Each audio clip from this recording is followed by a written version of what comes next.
ये बच्चे, तो हम लोग पढ़ रहे थे ब्रेन, इनफैक्ट हमने ब्रेन खत्म कर लिया था, है ना। तो लास्ट में हमने कुछ कुछ टॉपिक डिस्कस किया था। एक टॉपिक मैंने आपको बताया था, ये सिर्फ नीट में डायरेक्ट क्वेश्चन आ जाता है। एक टॉपिक मैंने डिस्कस किया था, याद करो, ब्रेन स्टेम, याद है, ब्रेन स्टेम। मैंने कहा था ब्रेन स्टेम में 3 चीजें होती है। मैं लास्ट में बराबर में बता दिया था क्या, ब्रेन स्टेम में 3 चीजें होती है जो एकदम सेंटर पे आता है सेरेब्रम के नीचे। एक तो मिड ब्रेन और हाइंड ब्रेन का 2 पार्ट, एक तो मिड ब्रेन और हाइंड ब्रेन का 2। सर प्रीफ्रेंडर पे अच्छा वो हटाओ, बाद में बात करेंगे, ठीक है। Mid brain plus pons plus medulla oblongata, cerebellum इसमें नहीं आता है।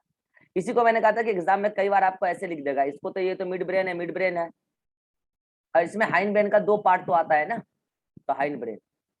मैंने कहा था एनसीईआरटी में ऐसा है, एनसीईआरटी में ऐसा थ्योरी में नहीं है। थ्योरी में तो बिल्कुल सही लिखा है कि brain stem consist of mid brain pons medulla oblongata. ऐसा बात आपको पता है कहाँ देखने को मिलेगा, वो जो एनसीईआरटी में को ब्रेन का सेक्शन नहीं दे रखा है, आप उसमें गौर करना है। वो बात क्या किया उसने पता है, ऐसे मिड ब्रेन यहाँ लिखा हुआ है लेवलिंग में, और यहाँ हाइंड ब्रेन लिखा हुआ है लेवलिंग में। और हाइंड ब्रेन का 2 पार्ट ऐसे है, मतलब कि 3 पार्ट होता है ना, तो एक लिखा है यहाँ पे पॉन्स, सुना ध्यान से, पॉन्स। एक बीच में लिख दिया है सेरिबेलम और मेडुला ऑब्लोंगाटा, लेवलिंग इस प्रकार से एनसीईआरटी में। और उसने क्या किया है, यहां से एक एरो निकाला, ठीक है, और उसके बाद यहां से एक एरो निकाल के, यहां से एक एरो निकाल के इसको लिया, और फिर इन दोनों को कंबाइन करके क्या बोल दिया, ब्रेन स्टेम। और बच्चा हो जाता कंफ्यूज, बोलो क्यों। बच्चा सोचता है सर इसके बीच में ही सेरिबेलम भी तो आ गया, नहीं आया। बेसिकली एनसीईआरटी यहां से एरो निकालना चाह रही थी, ठीक है, वो बीच में सेरिबेलम पड़ गया। समझ में आ रहा है, यहाँ से पॉन्स और यहाँ से मेडुला, इन दोनों के ही बारे में बेसिकली एनसीईआरटी बात करना चाह रही है, थ्योरी में स्पष्ट रूप से लिखा हुआ भी है। तो यही मैं बोलना चाह रहा था कि इसको देख के एनसीईआरटी को इसको देख के लगता है कि complete hide brain comes in brain stem, but ऐसा नहीं है। अगर कंप्लीट आना होता है ना तो एनसीईआरटी यहाँ सेरिबेलम से भी एक एरो मार देती। इसी को मैं बताना चाह रहा था कि बच्चे इसको देख कर कंफ्यूज हो जाते हैं, लेकिन ऐसा नहीं है, एनसीईआरटी में गलत नहीं है, बस थोड़ा मिसअंडरस्टैंडिंग है, डायग्राम में थोड़ा सा एरर टाइप से लगता है, ठीक है, लेकिन वो गलत नहीं है बेसिकली, ठीक है। तो ये ब्रेन स्टेम का पार्ट हो गया। ब्रेन स्टेम क्यों बोला, क्योंकि ब्रेन का सबसे बड़ा पार्ट है सेरिब्रम, और सेरिब्रम एक खंबा, मतलब कि एक टाइप से छत हुआ, और उस छत को जो स्टेम चाहिए, स्टेम बनाने का काम कौन कर रहा है, mid brain pons medulla oblongata. तो ये बात मैंने बता दिया था। फिर मैंने कहा था जब कोई पर्सन दारू पीता है तो अल्कोहल का भी इफेक्ट मैंने बताया था, याद करो। तो मैंने कहा दारू पीता है तो दारू का एब्जॉर्प्शन हो जाता है कहाँ, स्टमक रीजन में, डाइजेशन में पढ़ाऊंगा, ठीक है। तो स्टमक में डाइजेशन का, सॉरी, स्टमक में अल्कोहल का एब्जॉर्प्शन हो जाता है और वो चला जाता है फिर ब्लड में, और वो ब्लड के माध्यम से अलग अलग ऑर्गन पे जाता है। तो सबसे पहले ब्रेन के मामले में बात कर रहे हैं, अल्कोहल का सबसे पहले जो इफेक्ट होता है वो होता है सेरिब्रम पे। और सेरिब्रम पे क्या इफेक्ट होता है, ब्रोकाज एरिया जो होता है, ब्रोकाज एरिया सबसे पहले डिस्टर्ब हो जाता है। और ये जैसे डिस्टर्ब होगा तो उसका जो स्पीच है वो कोहेरेंट स्पीच आएगा, मतलब लगड़ा के बोलेगा, क्या बोलेगा, मतलब क्लियर कट नहीं बोल पाएगा, एकदम बोलने में थोड़ा लॉन्ग टाइम लेने लगेगा, ठीक है। तो उसको बोलते हैं इनकोहेरेंट स्पीच, कोहेरेंट स्पीच, ठीक है। तो सबसे पहला इफेक्ट ये दिखेगा, थोड़ा सा अल्कोहल लिया कि बस स्पीच गड़बड़ाया। लेकिन जब वो 1-2 पैक और मारेगा तो थोड़ा ज्यादा समय तक प्रभाव किस पे दिखेगा, सेरिबेलम पे। और ये प्रभाव किस प्रकार से दिखेगा, क्योंकि जब सेरिबेलम क्या करता है, बैलेंसिंग, और जैसे ही 1-2 पैग और मारा तो सेरिबेलम डिस्टर्ब हो जाएगा, और सेरिबेलम जब डिस्टर्ब होगा तो पर्सन का बैलेंसिंग डिस्टर्ब हो जाएगा। पर्सन क्या करेगा, जिगजैग मूवमेंट एकदम लगराते हुए चलेगा, कहाँ टकरा जाएगा उसको भी नहीं पता है। तो ये प्रभाव उसके अंदर ज्यादा देर तक दिखेगा। तो फिर आप बोलोगे सर सेरिब्रम का प्रभाव ज्यादा देर तक नहीं दिखेगा, नहीं, ये प्रभाव बहुत ज्यादा देर तक नहीं दिखता है। जब पर्सन दारू पीता है तो सबसे पहले प्रभाव दिखता है कोहेरेंट स्पीच, और स्पीच उसका थोड़ी देर के बाद देखना नॉर्मल होने लगता है, इवन वो कई सारी बातें बोलने लगता है, पता नहीं क्या क्या पुरानी बातें उठा के बोलने लगता है, भाई उस दिन तो गलती से ऐसा कर दिए, माफ करना भाई, वो फलानी वाली, वो ठिकाना वाला, पता नहीं क्या क्या स्टोरी खोलने लगेगा वो, उसको खुद को नहीं पता होता पी पा के कौन कौन स्टोरी खोल रहा है, बढ़िया से बोलने लगता है थोड़ी देर बाद। लेकिन वो जो मूवमेंट है ना, जिगजैग मूवमेंट, वो उसका काफी देर तक तुमको दिखेगा, काफी देर तक। इवन हो सकता है कि अगर पर्सन पहली बार कंज्यूम किया उसको 6 घंटे बाद तक ही वो असर दिखेगा, ठीक है। तो बैलेंसिंग थोड़ा इम्प्रॉपर हो जाता है, ये लॉन्ग लास्टिंग थोड़ा सा इफेक्ट दिखता है। और सेरिब्रम पे सबसे पहले प्रभाव दिखता है। ऐसा नहीं कि पिया चलने लगा, नहीं ऐसा नहीं, ठीक है। अच्छा, एक और बात बोले थे कि जो पर्सन अक्सर दारू पीता है, क्या उठे तो दारू से कुल्ला करेंगे, फिर दारू से ही ब्रेकफास्ट करेंगे, दारू से ही लंच, दारू से ही डिनर, फिर रात को दारू से कुल्ला करके सोएंगे, तो ऐसे ही उसका दिनचर्या है, दिन भर दारू ही पीता है, ठीक है, दारू में ही नहाता है, ठीक है, सब कुछ दारू में ही करता है, उसका जिंदगी ही दारू है। तो उस पर्सन के अंदर दिन रात वो दारू पीता है। तो दारू के पीने से होता क्या, मैं आपको थोड़ा बहुत डाइजेशन में बताऊंगा। फैट का डिपोजिशन होने लगता है लीवर के अंदर, और लीवर के अंदर फैट के डिपोजिशन से जो लीवर बनता है उसको बोलते हैं हम लोग सिरहोसिस, उस कंडीशन को बोलते हैं सिरहोसिस, फैटी लीवर सिंड्रोम। और फिर वो पर्सन, उसका लीवर इम्प्रॉपर हो जाएगा, तो उसका डाइजेशन फिर इम्प्रॉपर होने लगता है, ठीक है। आपको थोड़ा बहुत जिक्र कर देंगे डाइजेशन में भी, ठीक है। तो अगर कोई पूछे कि अल्कोहल का प्रोलॉन्ग्ड इफेक्ट का मतलब समझ रहे हो, जिसको दारू का लत लग चुका है, जो लंबे समय से दारू पी रहा है। देखो यहाँ पे अलग सवाल है, यहाँ है कि दारू का लॉन्ग इफेक्ट कितने, मतलब कि लंबे समय तक इफेक्ट किस पर दिखेगा, सेरिबेलम। यहाँ लॉन्ग नहीं बोला जा रहा है, यहाँ बोला जा रहा है प्रोलॉन्ग्ड इफेक्ट, मतलब जो दारू काफी समय से पी रहा है, इसका प्रभाव किस पे दिखेगा, तो इसका प्रभाव लीवर पर दिखेगा, फैटी लिवर सिंड्रोम हो जाएगा। कह रहे हैं जो लगातार दारू पी रहा है उसका सेरिब्रम और सेरिबेलम खराब नहीं हो जाएगा, नहीं नहीं खराब नहीं हो जाएगा, जब जब पिएगा तब तक उसको नौटंकी देखने को मिलेगा। खराब तो होगा क्या, लीवर, और लीवर खराब होगा तो डाइजेस्टिव सिस्टम पे ज्यादा बड़ा असर पड़ेगा, ठीक है। चलिए, इसके अलावा दारू पीना लिमिट में बेनिफिशियल है, इसका जिक्र मैं कर दूंगा डायरेक्शन में, ठीक है। करे इसको बढ़िया से बता दीजिए, अब ये डायरेक्शन के लिए नहीं रुकेंगे, अब ये बताइए इसको बेनिफिशियल कैसे है, क्या जी शिवानंद कह रहा है, अभी बताइए, ये बात अभी बताइए पहले, बेनिफिशियल कैसे है, ये इंपॉर्टेंट डिस्कशन चल रहा है, ठीक है। दारू पीना लिमिट में बेनिफिशियल सच में है, सच में है, लेकिन इन लिमिट। लेकिन होता है क्या, मैं आपको जब ड्रग्स पढ़ाऊंगा तब बताऊंगा कि अगर आप क्यूरियोसिटी के बाहर चले गए, क्यूरियोसिटी ठीक है, क्यूरियोसिटी में अगर आपने एक बार एक्सपेरिमेंट कर लिया तब तक भी कोई बुराई नहीं है, और अगर आप लिमिट में भी ले रहे हो तो कोई दिक्कत नहीं, अगर सप्ताह में एक दिन भी आप पी रहे हो और सैटरडे और संडे नाइट पी रहे हो तो कोई दिक्कत नहीं है। लेकिन अगर आप डेली लेने लग गए या फिर सैटरडे संडे को एकदम बाल्टी भर के पीने लग गए, तब तो दिक्कत है, ठीक है, तब तो दिक्कत है। तो अगर आप लिमिट में ले रहे हैं, no problem, even that will be beneficial. कैसे बेनिफिशियल है ये बात, इसका जिक्र मैं डायरेक्शन में ही कर पाऊंगा प्रॉपरली, ठीक है। तो बताओ, हटाओ ये बातें हटाओ, ये तो मैंने बता दिया, ब्रेन से रिलेटेड सवाल आता है तो मैंने बता दिया। अब अगला एक और सवाल है जो पीएमटी का बहुत ही पॉपुलर सवाल है, इसको टेक्निकली समझना। When get injured, when get injured, जब चोट लगेगी, तीन पर्टिकुलर पार्ट के बारे में अक्सर सवाल आता है, नहीं, ठीक है। वो तीन कौन सा, ब्रेन के बारे में बात चलता है, वो तीन अलग अलग पार्ट है, एक है सेरिब्रम, सेरिब्रम, एक है मेडुला ऑब्लंगाटा और एक है सेरिबेलम। चोट लगी है और चोट लगने के बाद वहां की टिश्यू मर चुकी है, क्या हुआ भाई, ठीक है, चोट लगी है और वहां पे चोट लगने के बाद वहां की टिश्यू मर चुकी है, तो क्या होगा। अलग अलग पार्ट दे रखा है, देखिए इंजर्ड का मतलब वहां की टिश्यू मर चुकी है, इतना चोट लग गया है, ठीक है। डैमेज होना मतलब कि अगर आप, भाई एक बात बताओ, अगर सेरिबेलम तक डैमेज मतलब कि इंजरी पहुंच गया, जाहिर सी बात है चोट तो तगड़ा ही होगा, क्योंकि भाई बाहर बोन है, उसके बाद मेनिंजेस है, सीएसएफ, इतना सब कुछ, उसके बावजूद चोट वहां तक पहुंच गया, सेरिब्रम तक, तो जाहिर सी बात है चोट तो तगड़ा लगा है, तो सेल का डेथ तो होगा।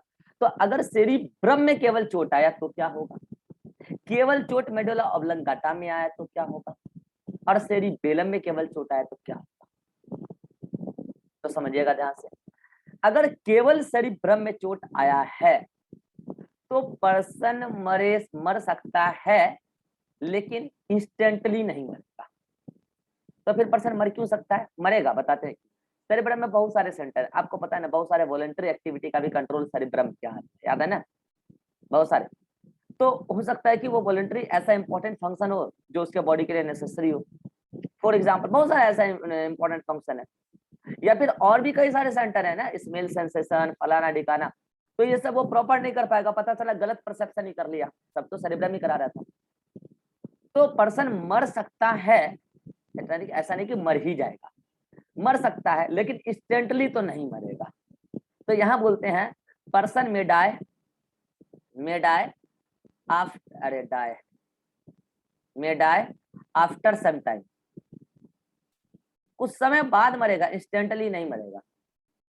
ठीक है, चलो अगला सवाल आता है कि अगर मेडुला ऑब्लोंगेटा में चोट लग गया तो क्या होगा। सभी लोग कमेंट कीजिए। पर्सन नहीं मरेगा, पर्सन इंस्टेंटली मरेगा, पर्सन कुछ समय बाद मरेगा। तीन ऑप्शन है आपके पास। पर्सन नहीं मरेगा, पर्सन इंस्टेंटली मरेगा, पर्सन कुछ समय बाद मरेगा, चौथा ऑप्शन पर्सन शक्तिमान बन जाएगा, पर्सन अमर हो जाएगा, कभी नहीं मरेगा। मेडुला ऑब्लोंगेटा में चोट लगाइए, अमर हो जाइए। है क्या होगा मेडुला ऑब्लोंगेटा में चोट लगने के बाद?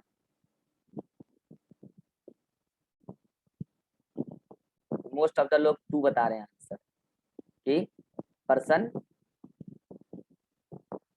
टू में मैंने क्या ऑप्शन दिया है? टू में मैंने ऑप्शन क्या दिया भाई, लिख ही देता हूं मैं यहाँ पे। पर्सन बता रहा हूँ, पर्सन नॉट डाई, एक ऑप्शन ये है, पहला ऑप्शन। दूसरा ऑप्शन है डाई इंस्टेंटली, और तीसरा ऑप्शन है die after some time. Die after some time. चलिए अब बताइए 1 2 3, अब फ्रेशली कमेंट कीजिए सभी लोग, फ्रेशली कमेंट कीजिए। और जो आंसर बताएंगे किसी से भी मैं एक्सप्लेनेशन भी पूछ सकता हूँ, इसका एक्सप्लेनेशन भी बताना होगा।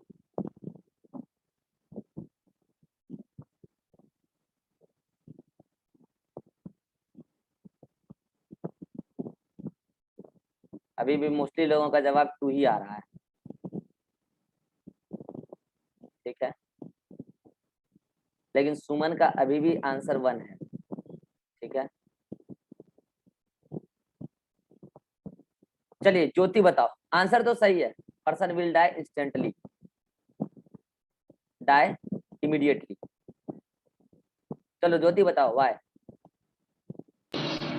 सर इंस्पायरेशन सेंटर में नहीं होता मेडुला ऑब्लोंगेटा में। शाबाश, सही आंसर।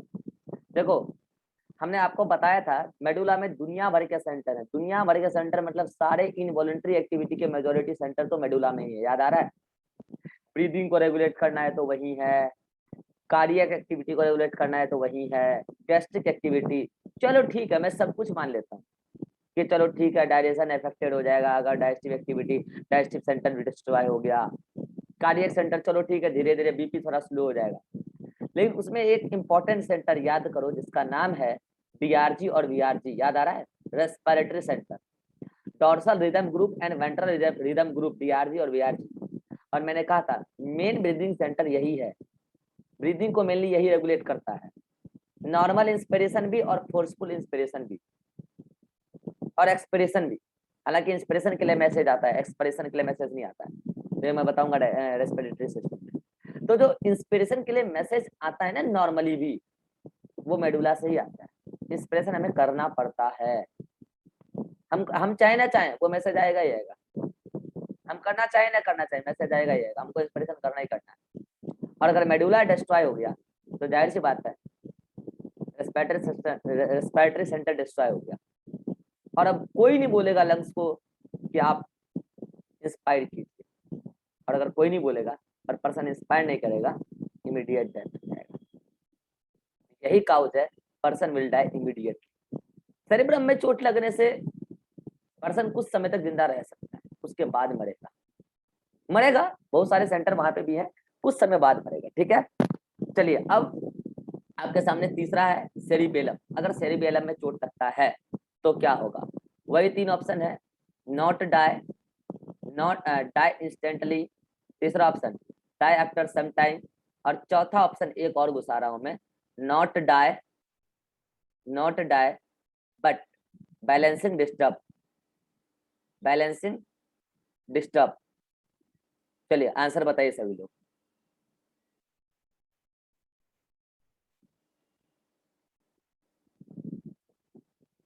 तो मैं सोच रहा है कि सर सेरिबेलम में चोट लगेगा तो साइकिल चला पाएंगे हाथ छोड़ के? शिवानंद करा गोली मार पाएंगे क्या बाइक चलाते चलाते? नहीं। सभी लोगों का आंसर सही है, पोस्ट फोर्थ। देखिए अगर सेरिबेलम में चोट लगा तो कोई प्रॉब्लम नहीं, आदमी जिंदा रहेगा, आराम से जिंदा रहेगा, पूरी जिंदगी निकाल सकता है वो, कोई प्रॉब्लम नहीं है। हाँ ये हो सकता है वो पर्सन का बैलेंसिंग डिस्टर्ब पूरी तरीके से हो जाए, ठीक है, पता चला वो बैठे बैठे गिर रहा है फिर भी खुद को नहीं संभाल पा रहा है। बहुत सारे ऐसी जो एट अ टाइम आप मेनी वर्क करते हो, वॉलंटरी इनवॉलंटरी एक साथ करने के प्रयास करते हो, वो सब नहीं कर पाएगा, लेकिन पर्सन मरेगा, सेरिबेलम में चोट लगने से मरता नहीं, ठीक है। तो person not die, not die but balancing disturb, balancing disturb हो जाएगा। जितनी कहानी मैंने सेरिबेलम की बताई थी फंक्शन में, वो सब नहीं कर पाएगा वो पर्सन, बैलेंसिंग डिस्टर्ब, ठीक है। तो ये सवाल पीएमटी में बहुत ही पॉपुलर है, ये तीनों, कि कब किसमें चोट लगने से क्या होगा, तो मैंने यहाँ बता दिया, आपके नोट्स में भी एज इट इज लिखा हुआ है, ठीक है। तो यहाँ पे जाके आपका फाइनली ब्रेन का सारा पार्ट समाप्त होता है, ठीक है। ये देखिए आपके नोट्स में दे रखा होगा, दिखा देता हूँ।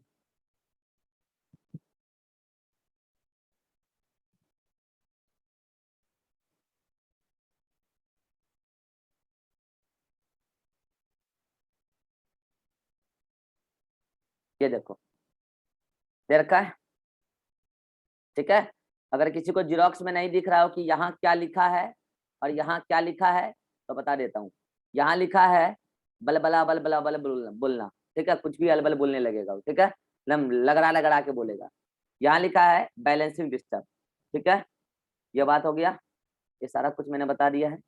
अच्छा कुछ लोग बोलेंगे सर यहाँ पेंसिल से क्या लिखा है, तो यहाँ भी वही लिखा है, only balancing of body disturb, ठीक है, बाकी सब कुछ वही है जो नोट्स में है। यहाँ पे आपका ब्रेन का स्ट्रक्चर समाप्त होता है। मैंने आपको ब्रेन का स्ट्रक्चर बहुत ज्यादा डिटेल में नहीं पढ़ाया, लेकिन एनसीईआरटी से काफी ज्यादा पढ़ा है, ठीक है, एनसीईआरटी में इतना नहीं। देखिए इतना जितना मैंने पढ़ा है पीएमटी में इससे बाहर सवाल नहीं आता, ठीक है, लेकिन मैंने आपको एमबीबीएस के हिसाब से बस एबीसीडी सिखाया है, सच बता रहा हूँ, एमबीबीएस के हिसाब से नर्वस सिस्टम मैंने आपको बस एबीसीडी पढ़ाया है। एमबीबीएस में आप बहुत डिटेल में पढ़ोगे, बस एक आउटलाइन बताया ब्रेन के बारे में, बाकी तो डिटेल में ज्यादा घुसे ही नहीं, जरूरत भी नहीं, क्योंकि नीट का उतना लेवल नहीं, ठीक है। तो यहाँ जाके आपका ब्रेन का पार्ट खत्म हो। अब देखिए एक चीज जो एनसीईआरटी में नहीं है, लेकिन कई बार इससे सवाल आ चुका है, हाँ आ चुका है सवाल, फिर कॉलम सवाल आ चुका है, तो वो बताना जरूरी है। याद कीजिए मैंने आपको कहा था कि सीएसएफ का जो फ्लो होता है वो वेंट्रिकल्स टू वेंट्रिकल्स होता है, याद आ रहा है। और मैं बार बार कह रहा हूँ कि पूरे ब्रेन में 4 वेंट्रिकल होता है, 4 चैम्बर कैविटी होता है, तो उसका पोजीशन और लोकेशन इंपॉर्टेंट है। तो अब हम लेते हैं वेंट्रिकल्स इन ब्रेन, चलिए हेडिंग डालते हैं वेंट्रिकल्स इन ब्रेन। एनसीईआरटी में नहीं है लेकिन क्वेश्चन आ चुका है और आने की फिर से संभावना है। वेंट्रिकल्स इन ब्रेन, ये सब चीज आपको मेडिकल कॉलेज में प्रोफेसर नहीं पढ़ाने वाले हैं, लेकिन वाइवा में कभी भी पूछ सकते हो आपसे। वेंट्रिकल्स इन ब्रेन, वेंट्रिकल्स का मतलब वही chamber cavity, ventricles in brain. चलिए ये देखिए इधर मेरा एक सेरेब्रम है और इधर मेरा एक सेरेब्रम है, ठीक है, और मैंने कहा ना सेरेब्रम की वॉल बहुत ही मोटी सी है लेकिन अंदर कैविटी है, अंदर कैविटी है। तो ये मान लीजिए कि सेरेब्रम है, सपोज कीजिए कि इधर वाला एक सेरेब्रम और इधर वाला एक सेरेब्रम, ठीक है। तो ये सेरेब्रम की वॉल पूरी मान लो और ये इधर से इस वाले सेरेब्रम की पूरी वॉल, ठीक है भाई। अच्छा दोनों को बीच में से कनेक्ट कौन करता है, कॉर्पस कलोसम, ये सब मैंने बता रखा है, ठीक है। अब इसका एक कैविटी है, कैविटी नंबर 1, और इसका एक कैविटी है, कैविटी नंबर 2। तो क्या ये हमारे ब्रेन में इस तरीके से है, ये वेंट्रिकल यहाँ पे सेरेब्रम है लेकिन एक कैविटी इधर, सेंटर पे तो कैविटी नहीं है ना, साइड से है ना, एक कैविटी इधर एक कैविटी इधर। तो क्या इन दोनों ही कैविटी को हम लेटरल वेंट्रिकल बोल सकते हैं? बिल्कुल, दोनों ही को ही हम लेटरल वेंट्रिकल बोल सकते हैं। इसको बोलेंगे लेफ्ट, लेफ्ट है कि राइट है, राइट, इसको बोलेंगे right lateral ventricle, lateral ventricle chamber number 1, और इसको बोलेंगे left lateral ventricle chamber number 2, या फिर 1 इधर 1 2 इधर, इधर भी किधर भी काउंटिंग ही तो करना है, किधर भी पास। मुद्दे की बात यह है कि चैम्बर नंबर 1 और 2 सेरिब्रम का वेंट्रिकल चैम्बर है। याद कीजिए मैंने आपको समझाया था कि जो ये होते हैं सेरेब्रम के वॉल, उसके सबसे अंदर की तरफ लेयर जो होता है, याद आ रहा है कुछ, पायामेटर, अरे याद आ रहा है, उसमें डीपली सिचुएटेड, याद आ रहा है कुछ, मैंने कहा था पायामेटर सबसे एकदम डीपली सिचुएटेड होता है किसमें, सेरेब्रम के वॉल में। और कहीं कहीं पर पायामेटर क्या करता है, अंदर की तरफ निकल जाता है वेंट्रिकल की तरफ और बनाता है क्या, कोराइड प्लेक्सस। याद आ रहा है कितनों को, याद आ गया, कोराइड प्लेक्सस, बड़े बड़े कोराइड प्लेक्सस होते हैं, इसको बोलते हैं मेजर कोराइड प्लेक्सस। ये क्या है, मेजर कोराइड प्लेक्सस, दोनों ही साइड होते हैं, मेजर कोरोइड प्लेक्सस। किसी को याद आ रहा है कि मेजर कोराइड प्लेक्सस क्या बना के रिलीज करेगा, किसी को कुछ याद आ रहा है, ये बना के रिलीज करेगा इसमें सीएसएफ, सेरिब्रो स्पाइनल फ्लूइड, याद आ रहा है, और ये पूरा वेंट्रिकल भर जाएगा सीएसएफ से। अरे ठीक है, इसमें क्या है, पूरा सीएसएफ है, तो पूरा क्या हो गया, सीएसएफ से भर गया। अब बोलोगे कि ये सीएसएफ नीचे कैसे जाएगा, तो यहाँ पे होता है बच्चों, यहाँ पे होता है एक पोर, ऐसे एक पोर होता है, मान लो कि लाइक दिस हियर, ठीक है, एक पोर होता है। और ये पोर मतलब इससे इस वाले से इसमें आएगा कौन सी, सीएसएफ, और इसमें भी आएगा सीएसएफ, ठीक है। आइए इस पोर का नाम बताते हैं आपको बच्चे। इस पोर का नाम देखिए, पोर को बायोलॉजी में फोरामेन भी कहते हैं, ठीक है, तो इसका नाम है फोरामेन, फोरामेन ऑफ मोनोरो। मोनोरो कौन है, साइंटिस्ट है जिसने इसके बारे में पहली बार जिक्र किया था। फोरामेन का मतलब क्या होता है, वही पोर या ओपनिंग, ओपनिंग या पोर, तो इसका नाम क्या है, फोरामेन ऑफ मोनोरो। तो ये ओपनिंग कहाँ है, दोनों सेरेब्रम की जो वेंट्रिकल है वो एक कॉमन ओपनिंग में खुल जाती है नीचे की तरफ, जैसे है तो दोनों नीचे की तरफ खुल गई। अब बताओ सेरेब्रम के जस्ट नीचे क्या स्टार्ट होता है, याद आ रहा है, हेलो, डायनसिफेलॉन, याद आ रहा है, तो ये रहा आपका डायनसिफेलॉन, यहाँ पे ये है आपका क्या, डायनसिफेलॉन, ये आपका डायनसिफेलॉन। डायनसिफेलॉन का आपको पता है छत कौन बनाता है, एपिथैलेमस, अपर वॉल थैलेमस और लोअर वॉल हाइपोथैलेमस, और बीच में होता है कैविटी। मैं उसका केवल यहाँ पे कैविटी दिखा रहा हूँ, ये रहा कैविटी, ये डायनसिफेलॉन की कैविटी है। कोई बोलना चाहेगा डायनसिफेलॉन की कैविटी का नाम क्या होता है, इसको नंबरिंग तो मैंने दे दिया, 3rd नंबर वेंट्रिकल, लो कोई बताना चाहेगा इसका नाम क्या होता है, अगर किसी को याद हो तो, अगर किसी को याद हो तो बताओ। इसका नाम है डायोसील, याद आ रहा है, डायोसील। ये क्या है, डायनसेफेलॉन की चैम्बर, और यहाँ पे आपका फोर ब्रेन खत्म हो जाता था, याद कीजिए, सेरेब्रम और डायनसेफेलॉन छोटा सा तो ऑप्टिक लोब होता है, उसका हटाओ। अब मुझे कोई बताएगा कि ये जो डायनसेफेलॉन है, यहाँ फोर ब्रेन खत्म, अब कौन आएगा, मिड ब्रेन। लो मैंने यहाँ पे मिड ब्रेन बनाया बड़ा सा, मान लो कि ये मिड ब्रेन है, एक एकदम राउंडेड पार्ट। अच्छा कुछ बच्चे मुझे कमेंट कर रहे हैं, मतलब कि मैसेज भेजे थे कि सर वो उसके बारे में आप बता रहे थे कि ऐसे मिड ब्रेन है, तो आप बता रहे थे कि इधर जो है 4 गो लोब है, गेंद बड़ा बड़ा सा, और इधर जो है वो कॉर्पोरा क्वाड्रिजेमिना, सॉरी कॉर्पोरा, हाँ वही क्वाड्रिजेमिना, अरे इधर है कॉर्पोरा क्वाड्रिजेमिना, और इधर वो पेडंकल, सेरेब्रम पेडंकल। तो आप बता रहे थे कि ये इंटीरियर है, ये पोस्टीरियर है। मैंने तो कहा ही था कि कई सारे बुक में इसको एंट्री पोर्शन लिख रहे हैं, हकीकत क्या है कि ये वेंट्रल है, ये डोर्सल है। तो बच्चे मुझे मैसेज कर रहे थे सर एनसीईआरटी में लिख रखा है कि 4 सॉलिड बॉडी डोर्सल साइड पे होता है, बिल्कुल सही लिख रखा है, वही तो बोल रहा हूँ मैं भी। नहीं कुछ लोग उसको एंटीरियर पोस्टीरियर मान रहे हैं, हालांकि एंटीरियर ये है, पोस्टीरियर ये, ऊपर और नीचे बोलते हैं एंटीरियर पोस्टीरियर बायोलॉजी। लेकिन अब क्या करोगे, बहुत सारे बुक ने ऐसा लिख रखा है। तो हकीकत है कि ये वेंट्रल है, डोर्सल है, मतलब ये मिड ब्रेन के पीछे से 4 गो गेंद रखा हुआ है।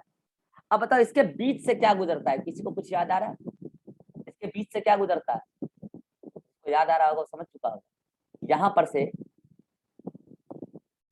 बीच से एक ट्यूब गुजरता है, उस ट्यूब का नाम कोई बोलना चाहेगा, एक ट्यूब कंटिन्यू होता है, ये देखो इसके बीच से एक ट्यूब कंटिन्यू होता है, याद करो, और इस ट्यूब का नाम था आइटर, याद आ रहा होगा, आइटर, या फिर इसी को बोलते हैं सेरिब्रल एक्वेडक्ट, याद आया, जो मिड ब्रेन को होते हुए नीचे चले जाती है। अब बताओ मिड ब्रेन के नीचे क्या, पॉन्स होगा, देन मेडुला होगा, साइड में सेरिबेलम होगा। तो मान लो यहाँ पे ये क्या है, पॉन्स है, ये क्या मान लो पॉन्स है, उसके जस्ट नीचे ये पॉन्स है, उसके नीचे ये क्या मान लो मेडुला है, ये क्या मेडुला है, ठीक है, ये मेडुला है, और इधर साइड में मान लो सेरिबेलम है, ठीक है, ये तीनों मिलकर क्या हो गया, हाइंड ब्रेन। अब आप गौर करना, मैंने कहा था कि यहाँ से ये जो पॉन्स में आया, वहां से ये ओपनिंग कंटिन्यू होती है, ऐसे वो आइटर आगे कंटिन्यू होती है और यहाँ तक आ जाती है। कहाँ तक, यहाँ तक, लो आ गई, वो कंटिन्यू है। और जब आती है वो कहाँ, इस वाले रीजन में, आगे पूरा एकदम कंटिन्यू रहता है, एंड तक आगे तक जाता है पार्ट, ठीक है। लेकिन यहाँ आने के बाद वो फिर से एक कैविटी बनाती है यहाँ पर, तो यहाँ पे ये पोर ज्यादा बड़ा होगा, यहाँ पे फिर से मेडुला के पास, मतलब कि मेडुला और पोन्स के जंक्शन पे होता है इनफैक्ट, यहाँ पे इस तरीके से। अब आइए हम आपको समझाते हैं कैसे। ये ओपनिंग कंटिन्यू था और जब आया कहाँ पे, मेडुला और पोन्स के जंक्शन पे, तो मेडुला और पोन्स के जंक्शन पर इनफैक्ट मेडुला के अपर पार्ट में फिर से यहाँ पे कैविटी बना, ऐसे ट्यूब जा रहा था, फिर से यहाँ पे कैविटी बना और फिर वो कैनाल आगे ऐसे कंटिन्यू हो गया। तो आइटर कंटिन्यू हुआ आगे पोन्स तक, और पोन्स जैसे ही खत्म हुआ तो फिर से एक ओपनिंग बन गया, मतलब कि चैम्बर बन गया, सॉरी, और इसका नाम हमने रखा चैम्बर नंबर 4। बेसिकली ये मेडुला ऑब्लंगाटा की चैम्बर है, इसीलिए आप इसका नाम रखेंगे मेटासील। मेटा मतलब मेडुला ऑब्लंगाटा, इसलिए इसको बोले मेटासील। वेंट्रिकल नंबर 4, और फिर ये आगे ऐसा कंटिन्यू हो जाएगा। अब आगे स्पाइनल कॉर्ड, जो भी हम पढ़ने वाले हैं, स्पाइनल कॉर्ड में ये आगे कंटिन्यू हो जाएगा, आगे स्पाइनल कॉर्ड में कंटिन्यू हो जाएगा। मान लो ये पूरा स्पाइनल कॉर्ड है इधर नीचे, फॉर एग्जांपल ये पूरा स्पाइनल कॉर्ड है अंत तक मान, तो वो पूरे स्पाइनल कॉर्ड में ये कंटिन्यू होगा, पूरे स्पाइनल कॉर्ड में कंटिन्यू रहा होगा, ठीक है, पूरे स्पाइनल कॉर्ड में कंटिन्यू रहा होगा कैनाल, ये कैनाल पूरे स्पाइनल कॉर्ड में आगे कंटिन्यू रहा होगा और लास्ट में जाके बंद हो गया होगा। लेकिन यहाँ पे एक इंपॉर्टेंट बात कि जहां पर से ये मेटासिल है, उसके बाद नीचे जाना है स्पाइनल कॉर्ड में, तो मेटासिल जैसे नीचे, मेटासिल के जस्ट नीचे यहाँ पे 2 पोर होता है, 1 और 2, 2 छेद होता है उस कैनाल में, 2 छेद होता है, वही फोरामेन, मतलब जूलॉजी में उसको बोलेंगे फोरामेन, एक फोरामेन और दूसरा फोरामेन। इस फोरामेन का नाम है फोरामेन ऑफ मैगेंडी, और इस फोरामेन का नाम है फोरामेन ऑफ लसिका, साइंटिस्ट का नाम है foramen of Magendie and foramen of Luschka. इसका मतलब जो सीएसएफ थर्ड वेंट्रिकल में आया था डायोसिल में, वो आगे आइटर को होते हुए आ जाएगा 4th वेंट्रिकल में, और उसके बाद यहाँ से सीधे चला जाएगा इधर जो स्पाइनल कॉर्ड में कैनाल है, और स्पाइनल कॉर्ड में जो कैनाल है इसका नाम है न्यूरोसील। मीटिंग खत्म होने वाला, खत्म हो जाएगा तो अगले मीटिंग में मिलेंगे, ठीक है, NEURO, न्यूरोसील, ठीक है। लेकिन यहाँ से फ्लूइड आउट होगा, और ये आउट होकर कहाँ जाएगा इसका जिक्र करते हैं हम अगले मीटिंग में। आपके नोट सही है, डायग्राम देख लीजिए, आप स्क्रीनशॉट लेना चाहते हैं ले लीजिए, जल्दी से, मीटिंग खत्म होने वाला है। तो इसका पूरा आउटलाइन आपको हम अगले मीटिंग में बताते हैं। आ जाइए, मिलते हैं अगले मीटिंग।